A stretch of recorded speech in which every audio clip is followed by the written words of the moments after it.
বান্দা যখন ফিরে আসে ভাইয়া, কেউ যখন তওবা করে, ভুল বুঝতে পারে, আবার নতুন করে আল্লাহর কাছে ক্ষমা প্রার্থনা করে, কসম খোদা আল্লাহ তাআলা ভীষণ খুশি হয়। হাদিসে আছে আল্লাহর কোনো বান্দা যখন তওবা করে, আল্লাহ তখন ফেরেশতাদেরকে বলে, আমার ফেরেশতারা 7 আসমান আর জান্নাত সাজিয়ে দাও। ফেরেশতারা জান্নাত সাজায়, আসমান সাজায়। ফেরেশতারা ডেকে বলে, রব্বুল আলামিন কি হলো যে কারণে আসমান সাজাইলেন, জান্নাত সাজাইলেন? রব্বুল আলামিন তখন বলে, আসলাহাল আবদু মাওলাহু, এক ভেগে যাওয়া গোলাম আজকে তার মনিবের সাথে সম্পর্ক ঠিক করে বসে। আল্লাহ আল্লাহ বলে, আমার এক গোলাম আমার থেকে ভেগে গেছিল রে, অনেক দিন ওই আমারে সেজদা দেয় নাই, আজকে দিছে। অনেক দিন সে আমারে ডাকে নাই, আমি খুব কষ্ট পাচ্ছিলাম। আমার বান্দা আমার হাতে গড়া, আমার দেওয়া নাক চোখ কান, আমার দেওয়া জবান, আমার দেওয়া জিহ্বা, আমার গড়া বান্দা আমারে ভুলে আমার থেকে ছুটে গেছে। আজ আমার সেই ভেগে যাওয়া বান্দা আমার কাছে ফিরে আসছে। লাল্লাহু আশাদ্দু ফারহান বিতাওবাতি আবদি, নবী সাল্লাল্লাহু আলাইহি ওয়াসাল্লাম বলেন, আল্লাহ তাআলা ভীষণ খুশি হয় বান্দা যখন তওবা করে। এজন্য যুবক ফিরে আসো, নওজোয়ান ফিরে আসো, নিজের ক্ষতি করো। আমি প্রত্যেক দিন বলি, তুমি মরে গেলে পৃথিবীর কিচ্ছু আসবে, এই বন্ধুরা ধোকা ধোকা। একটা ফোলা ফাইল তুমি মরলে খানা বন্ধ করতে হবে, কসম খোদা তুমি লিখে নাও। তোমার একটা ফ্রেন্ড এক লগে যদি বইয়ে বইয়ে বিড়ি খায়, তোমার লগে গাঞ্জা খায়, ফুটটা খায়, বাবা খায়, মদখোর গাঁজাখোর, একসাথে বইয়া উলঙ্গ ছবি দেখো, ওই জানোয়ারের জিজ্ঞেস করো বলে, আমি মরলে আমার ঠ্যাংটা ভাঙলে তুই একবেলা খানা বন্ধ রাখবি। কথা বুঝেন নাই? ধোকা ধোকা, এগুলো ধোকা। ওরা কেউ থামবে না। আরে আপন বাপ মরলে যে সন্তানরা দিনের বেলা দাফন কাফন করছে, তারা কি সেই সন্তানরা, আপন সন্তানরা রাতের বেলা ভাত খায় না? কথা বলেন না কেন? পাশের ঘর থেকে খানা রান্দাইয়ে আরো বেশি খায়, আরো একটু বুঝতে লাও, যেই কান্দাটা তুমি কাঁদছো আজগা কি ভাইয়া, তাইলে তাহলে আপন বাপ, তারপরেও তো সন্তান খানা খায়, তোমার লেগে কাঁদবে কি? এর জন্য পৃথিবী আমাদের কারো জন্য থামবে না ভাইয়া, থামবে না। সামনের গাড়ি অ্যাক্সিডেন্ট করে, পেছনের গাড়ি অপেক্ষা করে না, পাশ কাইটা কাইটা চলে যায়। জ্যাম বাজ্যা গেলে আরো চিৎকার শুরু করে, আরে লোক মরে গেছে, আরে মরলে মরুক বেটা, রাস্তা ক্লিয়ার করতে কও। ঠিক কিনা বলেন না কেন? ধরে বেটা বেটা কেডা মরছে না মরছে বেটা, এর লেগে বুঝি মানুষের রাস্তা আটকায় রাখবে, মানে এই যুক্তি দেখা। তাহলে কেডা মরছে না মরছে মানে তোর মতো এক মানুষ মরছে। ঠিক কিনা বলেন না? তোর মতো এক সুস্থ সবল মানুষ মরছে বেটা, যে একটু আগে হাত নাড়তো পা নাড়তো, সেই মানুষটা এখন রক্তে ভাসতেছে বেটা। পাত্তাও নাই, কিসের সময় কার হাতে সময়? সবাই মেশিনের মতো, যন্ত্রের মতো দৌড়াইতেছে। রাস্তায় দেখেন না সিএনজি অটো কি করে সবাই, কারো হাতে সময় নেই। ঠিক কিনা বলেন? কে কাকে ঠেলিলা যাবে, কারো হাতে সময়, কে কার জন্য থামবে। এই জন্য তুমি নষ্ট হয়ে গেলে বন্ধু, কেউ তোমারে ফিরাবার নাই। তোমার জন্য ভাববে কেউ, ডাকবে কেউ, কাঁদবে কেউ নাই। আরে আপন মা বাপের তো খবর নাই এখন। আপন বাপ সাইয়া রইছে, দেখে তার ফুতে আজকে 6 বছর 9 বছর এক ওয়াক্ত নামাজ পড়ে না, এবড়া বয়ে বয়ে বিড়ি খায়, বন খায়, চা দিয়া ভিজাইয়া খায়। এবার মাইছ না চাইতাম নামাজ পড়লে পড়ছে, না পড়লে রাতের ব্যাপার। বাবুরে টেহা দাও দিছে, টাকা দিলে খালাস। যদি সুতে টাকা দেয় বাপের কোনো অসন্তুষ্টি নেই, আর যদি টাকা না দেয় এবড়ার গজবে আল্লাহর আরশ কাঁপে। ফুতের উপরে লানত দিতে দিতে, অভিশাপ দিতে দিতে শেষ। কারণ টাকা দেয় না, টাকা দেয় না, পুরা গ্রাম হাইটা হাইটা তখন মানুষের কাছে বদনাম। এই ফোলাগারে মানুষ করছি আমি, এই ফোলার লাগিয়া জীবন যৌবন শেষ করছি, 12 লাখ টাকা সুদে লইয়া তারে আমি নিজে বিদেশ পাঠাইছি। কত বড় নেয়ামতের কথা। বেশরম মানুষ সুদে টাকা লই আবার মানুষের দ্বারে কম এত বড় হারাম কইরে আবার কইতেছ হ্যাঁ 12 লাখ টাকা দিয়ে ফলা বিদেশ ফাটাইছি আমি কিস্তি লইছি আমি সুদে লইছি আমি আর অনফলাগাও একটা টাকা দেয় না তার মানে সম্পর্কটা হয়ে গেছে এখন টাকা পয়সার ভিত্তি আখিরাত কোথায় আখিরাত কোথায় আমার মা বলছিলেন আজীবন আমার আব্বা বলতেন আলহামদুলিল্লাহ আমার আব্বা আমরা 5 ভাই মাদ্রাসায় পড়ছি 5 ভাই আলেম হয়েছে আব্বা আজীবন বলতেন আমার স্বপ্ন আমার ছেলেরা 5 জন আলেম হবে আমার কবরের পাশে চারদিকে আমার ছেলেরাই না পাবে এই বছর আমরা ঈদের 2 দিন পরে বাবার কবরের সামনে মসজিদে গ্রামে মাহফিল করছি আমি বয়ান করছি আমার বড় ভাই বয়ান করছে আমার ছোট ভাই বয়ান করছে আমার আব্বার আমরা 5 ভাই 3 বোন আমাদের ছেলে মেয়ে মিলে আর আমার মা বাইচা আছে আমরা মোট 45 জন আমার বাবার মা সহ মা ছাড়া 44 জন মা একজন 45 একের গুণা 45 জন 48 আলহামদুলিল্লাহ একেবারে 45 জনের ছোট বাচ্চাটাও একবারে 2.5 বছরের বাচ্চাটাও আলহামদুলিল্লাহ আল্লাহর নাম বলতে পারে 2.5 বছরের মেয়েটাও ওই মজলিসে গেছে আমাদের সবচেয়ে ছোট সেও মাথায় হিজাব ছিল আল্লাহর নাম বলছে দাদা ভাইয়ের কবরে দাঁড়াইছে নানার কবরে দাঁড়াইছে এই জন্য বললাম মা বাপদেরকে অনুরোধ করে সন্তানের প্রতি কদর করে সবাই মিলে ফিকির করে দেখেন আয়াত তর্জমাটা শুনে তাইলে কথা শেষ আল্লাহ তাআলা বলেন 25 নম্বর পারা কোরআন কারীমের 43 নম্বর সূরাটার এই সূরার 7টা আয়াত ব্যাখ্যা লাগবে না শুধু তর্জমা শুনে তাইলেই বুঝবে আল্লাহ বলেন 74 নম্বর আয়াত থেকে পড়ছি ইন্নাল মুজরিমিনা ফি আযাবি জাহান্নামা খালিদুন আল্লাহ তাআলা বলে নিশ্চয়ই পাপীরা জাহান্নামের আযাবে চিরস্থায়ী থাকবে ইন্নাল মুজরিমিনা ফি আযাবি জাহান্নামা খালিদুন নিশ্চয়ই পাপীরা জাহান্নামের আযাবে চিরস্থায়ী থাকবে কতদিন এবার আল্লাহ আবার ব্যাখ্যা করে বলে বান্দা বুঝেছো লা ইউফাত্তারু আনহুম 1 সেকেন্ডের জন্য বিরতি দেওয়া হবে না জাহান্নামী চিৎকার করে বলবে মাওলা আমারে মৃত্যু দিয়ে দেন আল্লাহ বলবে না জাহান্নামী বলবে আল্লাহ একটু সময়ের বিরতি দেন 10টা মিনিটের বিরতি দেন মাওলা 24 ঘন্টার আগুন আমারে 10টা মিনিট একটু আলগা থাকতে দেন আমি যে আর পারছি না মাওলা এতটা ভীষণ আযাব আমি যে আর সইতে পারছি না মাওলা আর পারছি না লা ইউফাত্তারু আনহুম আল্লাহ বলেন 1 সেকেন্ডের জন্য জাহান্নামের আযাব আগুন বিরতি দেয়া হবে না ফাতরা মানে কি না বিরতি আহুম ফীহি মুবলিসুন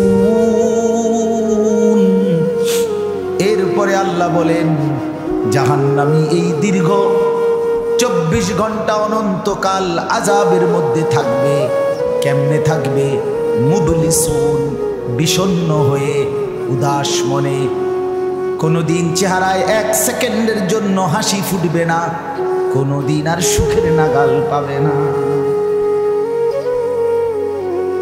আজ তো বন্ধু রাত কেটে ভোর হয় ভোর গিয়ে রাত হয় অন্ধকার আলো হয় আলো অন্ধকার হয় যে হাসে সে কাঁদেও যে কাঁদে আবার সে হাসেও ঠিক না কিন্তু রব্বুল আলামিন বলেন ওয়াহুম ফীহি মুবলিসুন জাহান্নামীর মন জাহান্নামীর চেহারা বিষণ্ণ উদাস সব সময় হাসিবিহীন থাকবে কোনো সেকেন্ড হাসতেই পারবে না এবার আল্লাহ নিজে বলবেন মলিন চেহারা দেখে জাহান্নামীকে, জাহান্নামীর চিৎকারে আল্লাহ নিজেই বলবেন ওমা যালামনাহুম, জাহান্নামী নাফরমান আমি কিন্তু তোর উপরে মোটেই জুলুম করি নাই। আমি রাতও দিয়েছি বান্দা, দিন দিয়েছি, আমি সুযোগ দিয়েছি, সময় দিয়েছি। 8টা বাজে এশার আজান হয়েছে, এখন বাজতেছে রাতের 11:30। তাইলে আমি কিন্তু হায়াত 3.5 ঘন্টা তো দিয়েছি। আর এশার নামাজ পড়তে তো 3.5 ঘন্টা সময় লাগে না? লাগে। আমি তো ফজরের ওয়াক্ত আসার পরে ওয়াক্ত শেষ হওয়া পর্যন্ত প্রায় 1.5 ঘন্টা সময় দিছি। 4 রাকাত নামাজ পড়তে তো 1.5 ঘন্টা লাগে না? আমি তো জোহরের আজান হওয়ার পরে জোহরের ওয়াক্ত প্রায় 2.5 ঘন্টা, 2 ঘন্টা তো দিয়েছি। জোহরের নামাজ পড়তে তো বান্দা 2.5 ঘন্টা লাগতো না? হ্যাঁ। আসরের নামাজ 4 রাকাত নামাজ পড়তে তো 1.5 ঘন্টা লাগে না? তাহলে বলো না বান্দা আমি কি কোনো জুলুম করেছি কিনা বলো? ওমা যালামনাহুম, আমি বান্দা নাফরমান, আমি কিন্তু তোমাদের উপরে তাদের উপরে জুলুম করি নাই। ওয়ালাকিন কানু হুমুজ জালিমিন। আল্লাহ বলে বরং নাফরমান জাহান্নামী তুই নিজেই নিজের উপরে জুলুম করেছিস। তুই আমার রাতকে গান বাদ্য আর সিনেমার নর্তকীর নাচ গান আর উলঙ্গ ছবিতে শেষ করে দিয়েছিস। তুই আমার দিনকে গুনাহ, সুদ, ঘুষ আর অবৈধ উপার্জনের পিছনে শেষ করে দিয়েছিস, নিজেই জুলুম। এবার শুনেন, এবার আল্লাহ তাআলা বলে জাহান্নামী, এবার শুনেন আল্লাহ যখন এটা বলবে জাহান্নামী এই ভীষণ আযাবে একটা বিরতি নাই। এইবার জাহান্নামের ফেরেশতাকে ডাকবে। জাহান্নামের দায়িত্বে প্রধান যেই ফেরেশতা, ওনার নাম মালিক। ওনার নাম কি? মালিক ফেরেশতা। এই কোরআনে ওনার নাম ডাইরেক্ট এখানে আছে। জাহান্নামী বলবে ওয়ানাদাউ ইয়া মালিক লিয়াকদি আলাইনা রাব্বুক। ওহো, আল্লাহ বলে জাহান্নামীরা, জাহান্নামের ফেরেশতা মালিককে ডাক দিবে, ইয়া মালিক, হে মালিক শোনো না। ফেরেশতা একটু শোনো না। লিয়াকদি আলাইনা রাব্বুক, ফেরেশতাকে বলবে ফেরেশতা তোমার রব, তোমার আল্লাহকে একটু বলো না এমন কষ্টের আযাব না দিয়ে আমারে চিরতরে একবারে শেষ করে দিতে, আমি যে আর পারছি না। লিয়াকদি আলাইনা রাব্বুক, বলো না ফেরেশতা তোমার মাওলাকে বলো না, তোমার রবকে বলো না আমারে একদম শেষ করে দিতে, আমারে মৃত্যু দিয়ে দিতে, আমি যে আর পারছি না। কেমনে সইব এত গরম, কেমনে সইব এত আযাব? ফেরেশতা তখন বলবে ক্বালা ইন্নাকুম মাকিসুন। ফেরেশতা বলবে না নাফরমান পাপী, এই জাহান্নামী তোকে অপেক্ষা করতে হবে, মৃত্যু হবে না। আল্লাহ বলবেন লাকাদ জিনাকুম বিল হক, আমি তো বান্দা সত্যের বাণী, সঠিক বাণী বারবার তোমার কাছে নিয়ে এসেছিলাম। একবার বেলায়েতুল্লাহ বলছে, একবার আনিসুর রহমান বলছে, বারবার বারবার বারবার আমার কত বান্দা দিয়ে, কত ইমাম, কত খতিব, কত আলেম, কত বুজুর্গ দিয়ে আমি তো সত্যের বাণী, কোরআনের বাণী, এই জাহান্নামের কথা বারবার তোর কাছে বলাইছিলাম বান্দা। ওয়ালাকিন্না আকসারাকুম লিল হাক্কি কারিহুন, কিন্তু তোমরা তো অধিকাংশই আমার সত্যের আহ্বান, আমার কোরআনের আহ্বানকে অপছন্দ করেছ। পাত্তা দিছ এত বাদ দিছ বুঝুন নাই কেন কই বই মাতিস তাই আছে না? এমন ব্যর্থ মিজলো কথা বলে না। অনেক বুড়া মানুষও আছে, বুড়া মানুষ। আর রাখো হুজুররা যত কয় এত না, কিছু কইতে লাগলে বাড়াইয়াও কয় বেটা হুজুররা বেটা। কথা বলেন না কেন? হ্যাঁ, আরে রাখ, আল্লাহ ভরসা রাখ, আল্লাহ ভরসা কিতা, আল্লাহ ভরসা কিতা মানে আল্লাহ কি, আল্লাহ কি হিসেবে ভরসা আমি এটা বুঝাই। আল্লাহ বলছে বান্দা তুমি বিড়ি খাইতে থাকো আমি ভরসা। হ্যাঁ, এমনি আল্লাহ বুঝে নাকি? তুমি টেলিভিশনে নাচ গান প্রত্যেক দিন বিকালে নর্তকী দেখো আমি ভরসা, এটা নিয়ে আল্লাহ কইছে। তো আপনি কিতা বললেন কি আল্লাহ ভরসা কিতা, কি বুঝাইতে চাইলেন? হ্যাঁ, আল্লাহ ভরসা মানে কি? মানে আপনি গুনার উপরে মৃত্যু পর্যন্ত টিকে থাকবেন আর আল্লাহ ভরসা, এটাই না? নবী সাল্লাল্লাহু আলাইহি সাল্লাম সুপারিশ করবেন মানে কি? নবীজি সুপারিশ করবেন এই কথার অর্থ কি? এই কথার অর্থ এই যে উম্মত তুমি বিড়ি সিগারেট মদ জুয়া চুরি ডাকাতি জিনা ব্যভিচার নাচ গান সুদ ঘুষ তোমার যে দুর্শল্যে কুলা মৃত্যু পর্যন্ত শেষ মুহূর্ত পর্যন্ত তুমি করতে থাকো, আমি সুপারিশ করে করে তোমার বেহেশতে দিন, এই তো অর্থ না? তো কি তা আপনি বলেন আমারে কি আসলে কি? আরে মুসলমান খুব বেশি খামখেয়ালি, খুব বেশি খামখেয়ালি। এবার দেখেন একটা শক্ত কথা আল্লাহ বলছে, আম আবরামু আমরান ফাইন্না মুবরিমুন। আল্লাহ বলে জালেমরা পাপীরা তোরা আমার আযাব থেকে বাঁচবার কোনো ব্যবস্থা করেছো কিনা তোমরা ঠিক করো। ফাইন্না মুবরিমুন, আমি তোমাগরে কেমনে ধরবো শাস্তি দেব কি কি এগুলো আমি আল্লাহ আমারগুলো ঠিক করে ফেলেছি। যে আবরামু আমরান, তারা কি কোনো ব্যবস্থা করেছে কিনা জিজ্ঞেস করেন। ফাইন্না মুবরিমুন, আমার ব্যবস্থা আমি করে রাখছি। বুঝেন নাই কথাটা? আল্লাহ বলেন আমার শাস্তি দেব কি কি, আমার আযাব দেব কি কি আমি সব ঠিক করে রাখছি জাহান্নামে। তুমি বান্দা বাঁচবা কেমনে তোমারটা তুমি ঠিক করছো কিনা বলো। এবার শেষ আয়াত, আম ইয়াহসাবুনা আন্না লা নাসমাউ সিররাহুম ওয়া নাজওয়াহুম। আল্লাহ বলে নাফরমান পাপীরা জালেমরা দুশমনরা মনে করে আমি তাদের গোপন কথা অন্ধকারের গোপন পরামর্শ একেবারে চুপচাপ নিরিবিলি কথাগুলো আমি শুনতে পাই না। কেমন ইয়ারফোন লাগাই রাখছে না মা, কানের মধ্যে দুইটা বল্টু লাগাইলে তার আল্লাহ শুনে না, কথা কয় না। হ্যাঁ, আল্লাহ জিজ্ঞেস করছে তুমি এই ভাবছো না তুমি যে কানের মধ্যে গান শুনবার টাইমে ইয়ারফোনের বল্টু লাগাইয়া রাখো, তুমি মনে করছো না ফরমান মাইনসে না শুনে না, তো মাইনসে যখন শুনে না আমিও শুনি না নাকি? জবাব দেন, ওই যুবক বলো না মিয়া। মাটির নিচে কিংবা অন্ধকারে অথবা একাকী কোনো গোপন জায়গায় তুমি যেই অসভ্যতা করছো, যেই ভিন নারীর সাথে কথা বলছো, বন্ধুদের অসভ্য আড্ডা দিচ্ছ, তুমি মনে করছো গ্রামের কেউ দেখে না, গ্রামের কেউ জানে না। আল্লাহ বলে তাহলে তুমি কি এই ভেবেছো যে আমি আল্লাহও জানি না?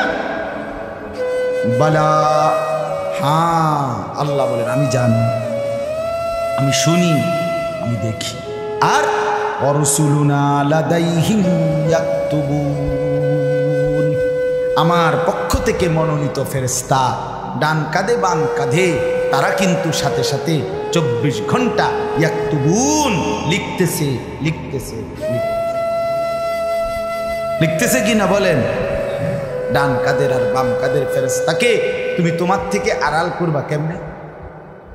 বলেন না কেন? কেমনে আড়াল করবে? সুযোগ আছে কারো? আল্লাহ আমাদেরকে বুঝ দান করে। অতএব বাপ, জাহান্নামীর আত্মচিৎকার শুনলেন আপনি, জাহান্নামী আল্লাহকে ডাকবে, জাহান্নামী ফেরেশতাকে ডাকবে, জাহান্নামী একটু আযাবের হালকা করতে চাইবে, জাহান্নামী মৃত্যু কামনা করবে, জাহান্নামী কতভাবে যে বাঁচতে চাইবে, কিন্তু কসম আল্লাহ বাঁচতে পারবে। এজন্য দয়া করে রাত গভীরে মেহেরবানি করে চলেন প্রত্যেকে ইনশাআল্লাহ। সিদ্ধান্ত শেষ পর্যন্ত যে কয়জন যুবক টিকে রইলা, বসে রইলা, ভাইয়া তোমাদের কাছে অনুরোধ, আজকের থেকেই বদলাও ভাইয়া। আগামী দিনে মুসলমানের জন্য, ইসলামের জন্য খুব বেশি যুবকের দরকার। তোমরা না আগাইলে, তোমরা না ফিকির করলে আগামী দিনে ইসলামের জন্য লড়বে কে? সারা পৃথিবী ইসরায়েলের ইয়াহুদিদের জুলুম অত্যাচার এখনো তো শেষ হয়নি। সেই গত বছর অক্টোবর মাসে ফিলিস্তিনের মুসলমানদের উপরে বোম্পিং অত্যাচার শুরু হয়েছে। অক্টোবর, নভেম্বর, ডিসেম্বর, জানুয়ারি, ফেব্রুয়ারি, মার্চ, এপ্রিল, আজকে 7 মাস চলতেছে, এখনো বন্ধ হয়। আজকে 7 মাস যে মানুষগুলো যাদের কোনো ঠিকানা নাই, নারী, পুরুষ, বাচ্চা, কোলের বাচ্চা, বলেন ভাইয়া 7 মাস তারা কি পরিমাণ মানবেতর জীবন যাপন করতেছে। এই রমজানেও ফিলিস্তিনের মাসুম বাচ্চা খাবারের অভাবে, ইফতারের অভাবে ঘাস চাবাইছে। এটাও তো ছবি আসছে, ঘাস চাবাইছে। আমার বাচ্চাটা 2.5 বছর, একটা মেয়ে আমার সাথেই ঘুমায় রাত্রে, প্রায় সময় রাত্রে উঠা এই 2 ঘন্টা 1 ঘন্টা হঠাৎ উঠে পাবো পানি খাবো, পানি খাবো। আমি সবসময় আমার বালিশের পাশে, খাটের পাশে পানি রাখি। তাহলে আমার এই ছোট্ট মাসুম বাচ্চা যখন পানি চায়, আমি তাকে পানি দিই। ফিলিস্তিনের এই ছোট বাচ্চা যদি তার মার কাছে পানি চায়, সে মা থেকে পানি দিবে। হ্যাঁ, আমার ছেলেটা 6 বছর 7 বছরের, ওরা দুইজন, এই ছোট মেয়েটা আর এই ছেলেটা সারাক্ষণ বাসা এই একবার এটা খাই, ওইটা খাম, ওইটা খাম। আমার এই কত সময় ফোন দিয়ে, আবু এটা আইনি, ওইটা আইনি। ওই দিন রাতের বাজে 1টা 1:30, আবু মালটা আইনি। আমি 1 কেজি মালটার জন্য 3 বাজারে গেছি, রাতের বাজে গেছে 1টা 2টা, কোথাও দোকান খোলা নাই। আমি দেখলাম বাসায় আমার ছেলেটাও মেয়েটাও এই ছোট, কসম আল্লাহ, আমি গেট খুলছি, দরজা আমার জন্য দৌড়ে দাঁড়ায় আছে, ও মালটা আনছি। আমি জড়ায় ধরে বললাম যে আব্বা কোথাও পাইনি, একটা দোকানও খোলা নেই। মানে আমি তো জানি সকালে আনতে পারবো, ঠিক না, শুধু রাতে আনতে পারি নাই, এটাই আমার কাছে এতটা কষ্ট লাগতো।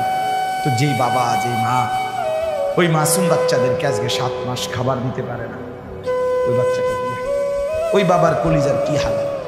এমন পরিণতি যদি আমাদের হয়, এমন পরিণতি যদি তোমার ছেলের বেলায় হয়, বলো যুবক, তোমার বিয়ের পরে থেকে যদি শুরু হয়, তোমার বাচ্চা হওয়ার পর থেকে যদি শুরু হয়, তখন কি হবে? এজন্য আল্লাহকে নারাজ না করো, আল্লাহকে নারাজ না করো। দয়া করে ফিরতে চাই, আমরা ফেরাইতে চাই, নিয়ত করি ইনশাআল্লাহ। ঠিক আছে না? ইনশাআল্লাহ নতুন করে ভাবো, সবাই একসাথে ভাবা পারবা না। যেই যুবকদের ফিকির আছে, বুঝ আছে, দিমাগ আছে, তুমি নামাজ পড়ো, ইনশাআল্লাহ ভালো হবে। তুমি মোবাইল প্রয়োজনে ব্যবহার করো, যার যেটুকু প্রয়োজন এটুকুই বলো। শুধু শুধু নারীর ছবি, নাচ, গান, অস্থির দৃশ্য কোনো দরকার নাই। আর হিম্মত করে নামাজ, মরি বাসি, এত বেজ্জুতি কথা শোনার চাইতে, এত কষ্টের চাইতে, পরকালের অশান্তির চাইতে নামাজ পড়বো আমরা। দেখবেন ছেলেরা, তোমরাও হিম্মত করে শুরু করলে 5 ওয়াক্ত নামাজ ওষুধের মতোই মনে করো না, ওষুধ, তিতা ওষুধের মতো।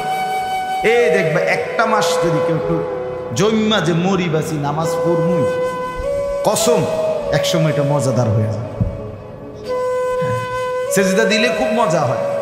সেজদা দিলে বান্দা আল্লাহ পিঠে মাথায় আদর করে হাত বুলায়, খুব আদর করে, আল্লাহ পাক খুশি, বান্দাকে কোলে তুলে নেয়, আদর করে। এই জন্য আমরা দয়া করে ইনশাআল্লাহ নামাজ পড়ি। পর্দার আড়ালের মা বোন যারা আছেন, মা, আপনি যদি বেপর্দা হন, আপনিও শেষ হইলেন, এলাকার ছেলেগুলোকেও নষ্ট করলেন। একজন বেপর্দা নারী শুধু নিজে গুনাহগার, সে অসংখ্য মানুষকে পাপে অংশগ্রহণ করায়। এই জন্য একজন বেপর্দা নারী সে সরাসরি জাহান্নামের ফেরিওয়ালা। সে কিসের ফেরিওয়ালা? জাহান্নামের ফেরিওয়ালা। সে জাহান্নামের ফেরিওয়ালা, আগুনের ফেরিওয়ালা।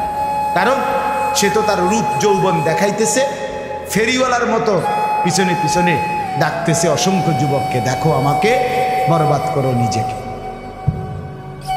বরবাদ করো নিজের চরিত্র, বরবাদ করো নিজের কবর, বরবাদ করো নিজের আখেরাত। তাহলে সে গুনাহের ফেরিওয়ালা। সে জাহান্নামের ফেরিওয়ালা, সে অসভ্যতার ফেরিওয়ালা।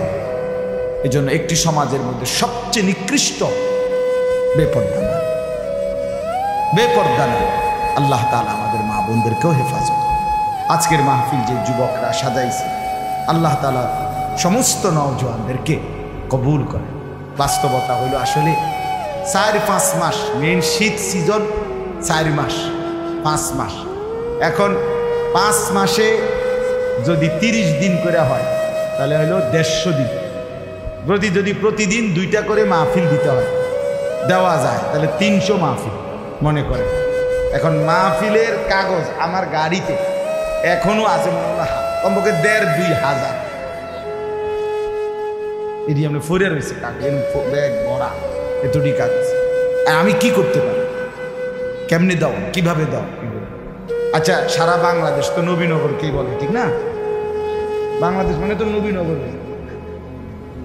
আপনি বলেন সারা দেশ থেকে এই মাহফিল নিয়ে কাবজাব, কত মানুষের আবেদন, অনুরোধ, কাকুতি মিনতি।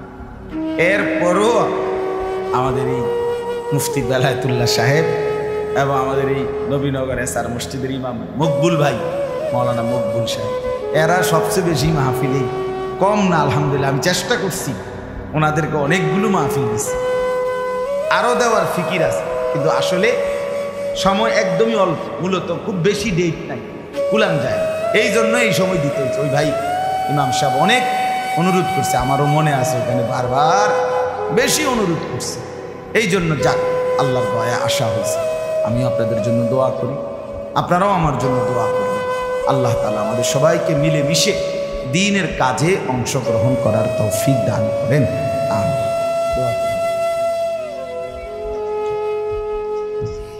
আল্লাহ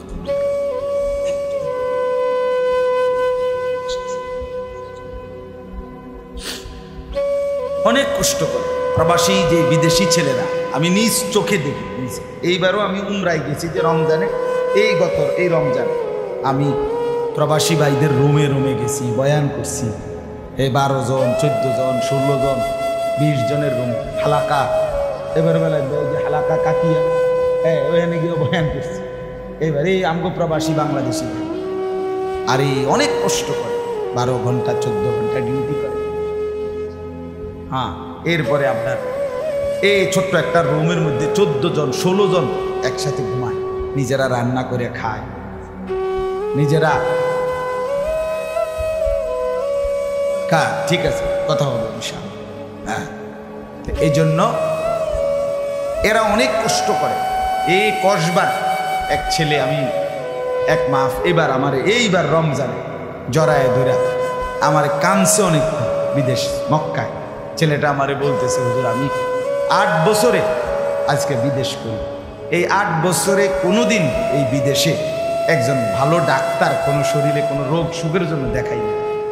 কয়েকজন ডাক্তার যদি দেখাই, তাহলে হেরার যে ওষুধ টষুধ দিবে আমার 15-20 হাজার টাকা চলে যাবে খরচ। তাইলে আমি বাড়ির টাকাটা পাঠাবো কেমন? এই জন্য ব্যথা বেদনার একটা ট্যাবলেট খাইয়া পইরা থাকি হুজুর, আর এই কলজার মধ্যে জমাইয়া টাকাগুলো সব বাড়ি পাঠাই। ছেলেটা আমারে খুব কাঁদছে, আমার পোলাটার কথা মনে হয়। সে আমারে বলছে, হুজুর আমি আজকে 8 বছরের কসম আল্লাহ এই মক্কায় বলতেছি, সুখ নিজের আনন্দ বলতে কি জিনিস আমি আজকে 8 বছরে কোনোদিন দেখিনি। সবটা দিয়ে দিছি পরিবারের জন্য, মানে বাড়ি, শুধু কোনো রকম মানবেতর, কোনো রকম মানে কোনো রকম জিন্দিগিটা কাটাই, বিদেশে পড়ে আছি আমি। কিন্তু এরপরে বাবা, এতটা কষ্টের টাকা পাঠাবার পরে যেই স্ত্রী, যেই বিবি বাজারে বাজারে ঘুরে, বেপর্দা ঘুরে, মোবাইলে সারা দিন রাত পড়ে থাকে, স্বামীর পবিত্র আমানত, নিজের ইজ্জত, নিজের সতীত্ব নষ্ট করে, পরকিয়া, ভিন কোনো পুরুষের সাথে অবৈধ কোনো সম্পর্ক করে, তার মতো অসভ্য, নির্লজ্জা, বেহায়া, অসভ্য নারী আল্লাহর জমিন আর কেউ হইতে পারে না। তোর জন্য বেটি, তোর ছেলেটার জন্য, বাচ্চাগুলোর জন্য এই ছেলেটা, এই পুরুষটা আজকে 6টা বছর, 8টা বছর, 12টা বছর বেটা বিদেশের জমিনে পড়ে আছে। আর বিনিময়ে তুই নিজের জিন্দেগি নষ্ট করে দিলা, স্বামীর পবিত্র আমানত নষ্ট করে দিলা তুমি। এই জন্য দয়া করে আমার কথাটা যদি একটু শক্ত হয় মাফ করে দিয়ে নামান, কিন্তু প্রবাসী বিবিদেরকেও বলি, বোন দয়া করে নিজের ইজ্জত আব্রু সতীত্ব, নিজের চরিত্রের হেফাজত কষ্ট করে হলেও, আপনার জন্য স্বামী বেচারা কষ্ট করে, আপনিও তার জন্য কষ্ট করেন, মিলেমিশে সবর করলে, চরিত্রের হেফাজত করিলে একদিন দুইজনই জান্নাতি হবে। ছেলেরা যারা তোমাদের বাপ বিদেশ, তোমরাও ভাইয়া একটাবার দেখে আইসো কি কষ্ট করে। এই জন্য দয়া করে কষ্টের এই রক্ত পানি করার টাকা শুধু শুধু মোবাইল টিপ্পা, উলঙ্গ ছবি দেখা, নর্তকীর নাচ গান দেখে ভাইয়া নষ্ট করো। এত বড় জুলুম বাপের উপরে কইরো না, আল্লাহ সইবেন। এত বড় জুলুম কইরো না, একদিন তুমি কষ্ট পাই, একদিন তোমার উপরে এই মুসিবত আসবে। আল্লাহ আমাদের ছেলেদেরকেও হেফাজত করেন। মসজিদের কাজ আমি নিজেও দেখছি, আলহামদুলিল্লাহ মসজিদের কাজ চলতেছে। দয়া করে সবাই মিলে মসজিদের দিল খুলে দান করবেন। মনে রাখবেন হাদিসের মধ্যে আছে, আল্লাহ নবী সাল্লাল্লাহু আলাইহি সাল্লাম বলছেন, ইসরাফিল যখন ফু দিবে কিয়ামতের দিন সব কিছু ধ্বংস হবে, হবে কি না? কথা বলেন না। ইল্লাল মাসাজিদ, নবীজি বলছে মসজিদ ব্যতীত। ইসরাফিল ফু দিলে আসমান জমিন চন্দ্র সূর্য ঘর বাড়ি দালান বিল্ডিং পাহাড় নদী সব চুরমার হয়ে যাবে, মসজিদ ভাঙবে না। বোতলে মসজিদ কি হবে?